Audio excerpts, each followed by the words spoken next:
Good evening everyone, welcome to my YouTube channel MS education ji. चलिए शुरू करते हैं। राजस्थान इतिहास का महत्वपूर्ण टॉपिक कालीबंगा सभ्यता। प्राचीन सभ्यता के अंदर आता है कालीबंगा सभ्यता। कालीबंगा सभ्यता की खोज की बात करें तो खोज की थी अमरानंद घोष के द्वारा 1953 में की गई थी। उत्खनन की बात करें तो बीबी लाल व बीके थापड़ के द्वारा कालीबंगा सभ्यता की खोज की गई। 1961 से लेकर के 1969 के बीच कालीबंगा सभ्यता की खोज की गई। कालीबंगा सभ्यता किस जिले के अंदर आता है? हनुमानगढ़ जिले के अंदर आता है, जो कि राजस्थान के अंदर स्थित है।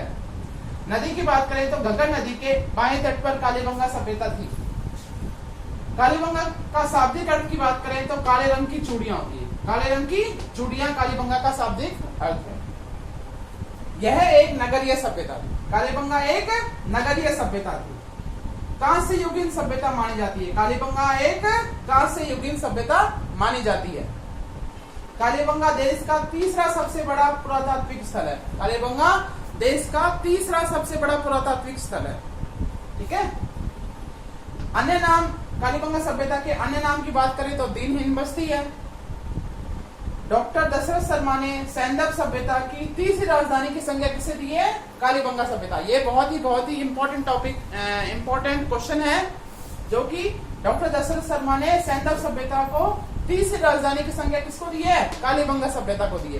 पहली याद रखनी है आपको, पहली किसको दी है? पहली हड़प्पा सभ्यता को दी है। दूसरी किसको दी है? मोहनजोदड़ो को दी है। तीसरी तो आपको याद ही रखनी है कि कालीबंगा सभ्यता को दी है। नेक्स्ट, साक्ष्य की बात करें तो वेरी इंपॉर्टेंट है, ये एग्जाम में ज्यादातर पूछे जाते हैं। शल्य चिकित्सा के प्रमाण कहां से मिले हैं? कालीबंगा सभ्यता से मिले हैं। हाइड्रोसिफिलिस रोग के प्रमाण मिले हैं। जुते हुए खेत के साक्ष्य, जुते हुए खेत के साक्ष्य कहां से मिले हैं? कालीबंगा सभ्यता से मिले हैं। कौन सी दिशा से मिले हैं? दक्षिण पूर्वी दिशा से। ये भी पूछा गया है एग्जाम में, वेरी इंपॉर्टेंट। एक साथ दो फसल उगाते थे। एक साथ दो फसल उगाने के साक्ष्य मिले हैं। कौन कौन सी फसल उगाते थे? गेहूं जौ हो सकती है एक साथ, या गेहूं बाजरा हो सकता है, गेहूं जौ बाजरा, ऐसे दो फसल उगाने के साक्ष्य मिले हैं। चावल के साक्ष्य नहीं मिले। किस किस साक्ष्य मिले हैं? गेहूं, जौ और बाजरा के साक्ष्य मिले हैं। चावल के साक्ष्य नहीं मिले हैं। 7 अग्निकुंड के साक्ष्य मिले हैं। 7 अग्निकुंड के साक्ष्य मिले हैं। और युग्मित समाधान के साक्ष्य मिले हैं। युग्मित समाधान का मतलब होता है कि लेडीज और जेंट्स दोनों को एक साथ, वो लोग मर जाते थे तो उनको एक साथ दफना देते थे। युग्मित समाधान के साक्ष्य मिले।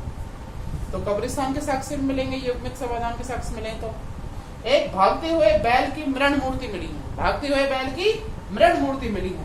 कच्ची ईंटों के प्रमाण मिले हैं। एक अलंकृत ईंटों के प्रमाण मिले हैं। स्पष्ट जल निकासी प्रणाली थी उधर।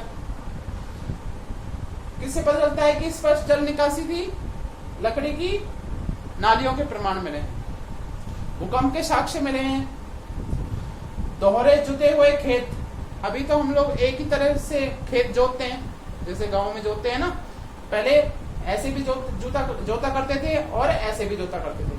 दोहरे जुते हुए खेत के प्रमाण मिले हैं। पतन की बात करें तो बीरबल साहनी और गुरदीप सिंह के द्वारा क्या कहा गया है कि सभ्यता का पतन जलवायु परिवर्तन के कारण हुआ, और देश के द्वारा घग्गर नदी के मार्ग में परिवर्तन के कारण इस सभ्यता का पतन हुआ है। पतन की बात करें तो 1900 ईसा पूर्व में इस सभ्यता का पतन हुआ है। ये थी कालीबंगा सभ्यता।